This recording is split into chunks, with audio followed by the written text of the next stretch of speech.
Hello friends, मैं अंकुर चौधरी। आज की वीडियो में हम बात करते हैं फायर सेफ्टी को लेके। तो बेसिकली जैसे आपने देखा होगा, रिसेंट घटना हुई दिल्ली के अंदर, एक होटल में आग लग गई। करीब करीब 21 लोग मारे गए वहां पे फायर लगने की वजह से। बहुत से फॉरेनर टूरिस्ट भी थे जो कि मारे गए, जो मेडिकल ट्रीटमेंट के लिए आए हुए थे। और भी बहुत जगह आपने देखा, आजकल जो है नोएडा में एक जगह आग लगी तो वहां पे फायर सेफ्टी की जो है टीम है वो भी नहीं पहुंच पा रही थी। उसका फायर की जो पाइप का स्ट्रेंथ है वो इतनी नहीं थी, वो नहीं पहुंच पा रही थी। एक जगह इंदिरापुरम में लगी। तो आजकल आपने देखा गर्मी बहुत ज्यादा बढ़ गई है और जिससे फायर के चांसेस भी काफी ज्यादा बढ़ गए हैं कि फायर अलग अलग जगह होती है और वो पूरे घर को, पूरी प्रॉपर्टी को, लाइफ को डैमेज कर देती है और खत्म भी कर देती है। तो आज की वीडियो में हम उसी टॉपिक के बारे में टच करेंगे और सोचेंगे कि क्या कारण होते हैं कि ये फायर लगती है और क्या हम कुछ प्रिकॉशन लेके उससे बच सकते हैं। तो आइए जानते हैं फायर सेफ्टी के बारे में और डिटेल में इसमें चर्चा करते हैं।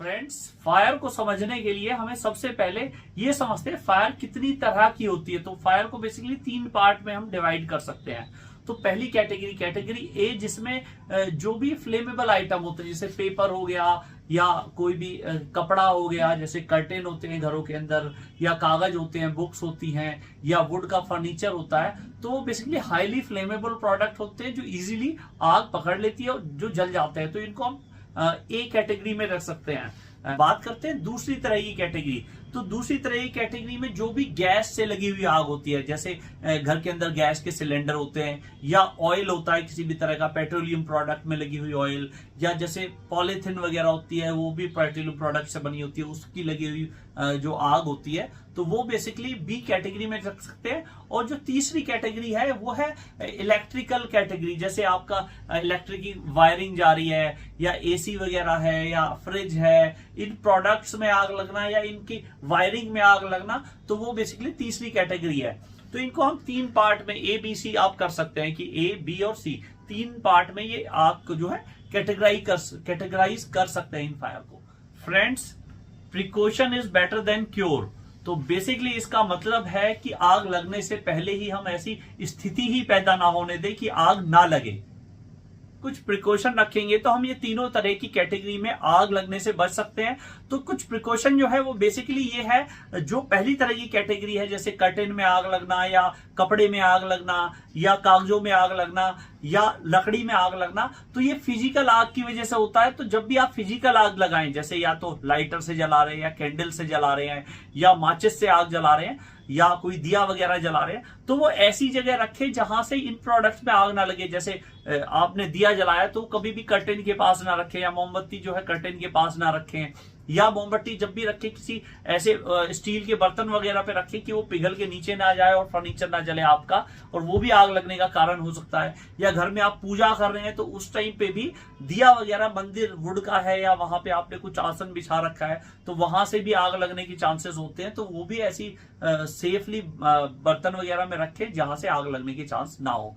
दूसरा, हम क्या कर सकते हैं कि जो गैस वाली आग होती है उसके लिए हम गैस को होशियारी से यूज करें। गैस के जो वाल्व है वो लीक ना कर रहे हो, या गैस को जब भी आप बंद करें तो अच्छे से बंद करें, कभी खुला ना छोड़ें, केयरलेस ना रहें गैस के लेके। कि बहुत सी बार गैस लीक हो रही है और हमने गैस चलाई, बंद कर दी और आग लगाई नहीं उसमें, तो गैस लीक हुए जा रही है, स्मेल नहीं आई, तो उस टाइम पे आग लगने के कारण होते हैं। तो उस चीज का ध्यान रखें। गैस की आग से तभी बचा जा सकता है जब हम ध्यान रखेंगे, केयरफुली उसे यूज करेंगे। बात करें तीसरी तरह की आग की, जो है इलेक्ट्रिक वायरिंग में लगने वाली आग है। तो वो इलेक्ट्रिक वायरिंग में या इलेक्ट्रिक प्रोडक्ट्स में आग तभी लगती है जब उनपे ओवरलोड होता है, या अगर लंबे समय से एसी चला रहे हैं तो उसे भी रेस्ट दें, या आप कोई भी ऐसा इलेक्ट्रॉनिक आइटम जो लंबे समय से यूज करे जा रहे हैं रेगुलर और इलेक्ट्रिक वायरिंग पे लोड पड़ रहा है, तो उसे हमेशा रेस्ट दें और उसके बाद जब वायरिंग वगैरह ठंडी हो जाए तभी दोबारा चलाएं। तो ये कुछ चीजों का ध्यान रखें। और वायरिंग के जो भी जॉइंट्स वगैरह वो हमेशा टाइट रहें और सही वायर आप यूज करें। अगर आपको हैवी आइटम को चलाना है तो उसके लिए मोटा वायर यूज करें अच्छे ब्रांड का, और अगर कोई हल्का आइटम चलाना है, बल्ब वगैरह जलाना है, तो उसके लिए पतला वायर यूज कर सकते हैं। तो आपको इन चीजों का ध्यान रखेंगे, सही वायरिंग और वायरिंग हमेशा प्रॉपर रखें। वायरिंग में कभी कंजूसी ना करें किसी भी वायर को लेके, और कभी भी जो आपका जहां मीटर लगा होता है वहां पे जरूरत से ज्यादा वायर वहां पे जरूरत से ज्यादा वायर आ रहे होते हैं, तो उनको भी हमेशा सही सलीके से सही वायर को चेकिंग कराते रहें कि वहां पे किसी भी तरह का कोई फॉल्ट तो नहीं है। तो ये चीजों का ध्यान रखेंगे तो आप जो इलेक्ट्रिक से लगने वाली फायर है उसको भी काफी हद तक बच पाएंगे। अब बात कर लेते हैं, अगर बाई चांस कुछ प्रिकॉशन रखते हुए भी या कुछ आग लग जाती है तो उस टाइम पे क्या करें। तो बेसिकली अगर किसी भी तरह की आग लग गई है तो सबसे पहले तो होशियारी से समझे आग कहां लगी है, और फिर उसके बाद उसका ट्रीटमेंट शुरू करें। तो सबसे पहले जो एक प्रोडक्ट है जो मैं आप सभी को रिकमेंड करूंगा वो फायर एक्सटिंग्विशर आते हैं इस तरह के, और इसमें भी अलग अलग तरह के आते हैं, लेकिन मैं एक ये प्रोडक्ट रिकमेंड करूंगा जो तीनों तरह की फायर पे काम करता है। फायर एक्सटिंग्विशर, ऐसा एक फायर एक्सटिंग्विशर अपने घर पे, अपने ऑफिस में या जहां भी आप रहते हैं वहां पे इस तरह का एक फायर एक्सटिंग्विशर छोटे साइज का या बड़े साइज का जरूर रखें। और एक एडवाइस और करूंगा, जब आग छोटी होती है, जब लगी होती है, तुरंत ही उस पर कंट्रोल कर लें तो उसको बढ़ने का मौका नहीं मिलेगा, और तभी उस पर कंट्रोल इजी भी होगा पाना और वो बुझाना भी इजी होगा। तो ये चीज का ध्यान रखें। अब बात कर लेते हैं फ्रेंड्स, बाई चांस आपके पास फायर एक्सटिंग्विशर भी नहीं है और आपके घर में कोई छोटी आग लग गई है, तो आप उस टाइम पे क्या करें। तो आप सबसे पहले देखिए कि किस तरह से आग लगी है, किस चीज में आग लगी है, तो उसको उसी तरह से बुझाने की कोशिश करें। अगर आपने देखा कुछ इलेक्ट्रिक में वायर लगी है, एसी में लगी है या इलेक्ट्रिक वायरिंग जा रही है उसमें लगी है, तो आप कोशिश करें आपके घर में अगर कोई गमला है उसमें मिट्टी है, रेत है, उससे उस पर फेंक दे, तो उससे आग जो है काफी हद तक कंट्रोल में आ जाएगी और बुझ जाएगी। लेकिन अगर आपके किसी ऐसे प्रोडक्ट में, कर्टन में, कागज में या कपड़ों में या वुड के फर्नीचर में कहीं आग लगी है, तो उसके ऊपर आप पानी डाल सकते हैं और पानी डाल के वो आग इजीली बुझ जाएगी।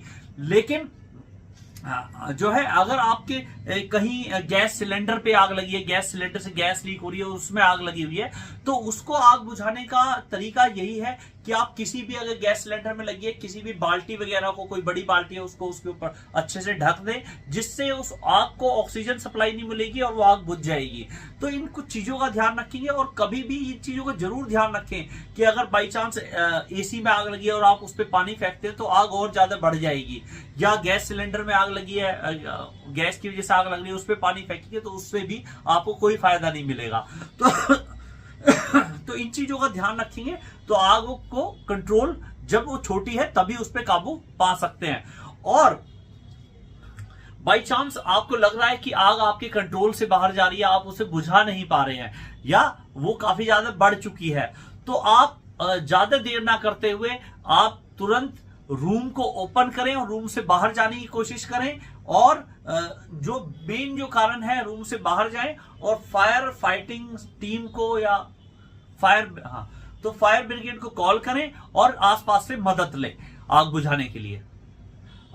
और एक चीज मैं बता देना चाहता हूं, जो बेसिकली सबसे बड़ा कारण होता है लोगों के मरने का, जैसे अभी आपने देखा दिल्ली में जो एक केस हुआ, होटल में आग लगी, तो एक बड़ा कारण होता है धुएं से दम घुटने से मौत होने का कारण।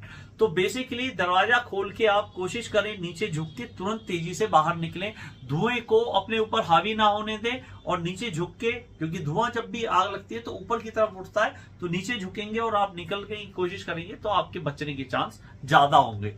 तो बाकी मैं यही कहूंगा, हमारा इंटीरियर प्रोडक्ट्स का काम है, हम इंटीरियर के अलग अलग प्रोडक्ट्स बेचते हैं, सेल करते हैं। तो आप जब भी कोई भी प्रोडक्ट खरीदें, इंटीरियर के खरीदें, कोई भी खरीदें, तो आप फायर सेफ्टी को भी ध्यान रख के वो काम कराएं। फ्रेंड्स, बाकी ऐसी ही होम डेकोरेशन के अलग अलग प्रोडक्ट्स की इंफॉर्मेशन की वीडियोस में लाता रहता हूं, सेफ्टी को लेके और भी बहुत तरह की वीडियोस में लाता रहता हूं। तो ऐसी ही वीडियो देखते रहने के लिए हमारे चैनल को सब्सक्राइब कर लीजिए। वीडियो आपको लगता है आपके काम की है या आपके किसी जानकार के काम की है तो ये वीडियो उन्हें शेयर जरूर कीजिएगा। Thanks for watching. जय हिंद, जय भारत।